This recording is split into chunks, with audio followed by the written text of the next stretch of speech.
Hi friends, இன்றைக்கி சப்பாத்தியும் plane சன்னாவும். அது வீடியோக்குள்ளே போகிறதுக்கு முன்னாடி லைக் பண்ணிக்காங்க, சப்ஸ்கிரைப் பண்ணிக்காங்க. கடாயில் எண்ணெய் ஊற்றி சோம்பு, மிளகு, பட்டை, கிராம்பு இது எல்லாம் போட்டு பிரிஞ்சி இலை போட்டு நல்லா வதக்கிடணும். வதக்கின உடனே சின்ன வெங்காயம் 20 வெங்காயம் போட்டுட்டு நல்லா வதக்கினோடனே தக்காளி போட்டு நல்லா வதக்கிட்டு பொட்டுக்கடலை 1 ஸ்பூன் போட்டு நல்லா வதக்கிட்டு நல்லா வதக்கணும் ஃப்ரெண்ட்ஸ். அப்புறம் தேங்காய் போட்டு வதக்கணும்.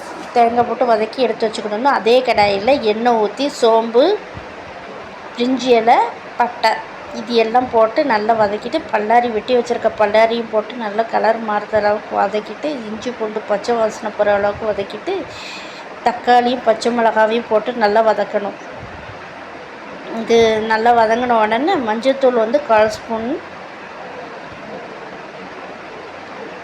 மல்லித்தூள் 1 ஸ்பூன், மிளகாத்தூள் 1/2 ஸ்பூன் இது எல்லாம் கொஞ்சம் லைட்டாக தண்ணி ஊற்றிட்டு பிசைஞ்சு இது பண்ணிடணும், கிண்டிடணும்.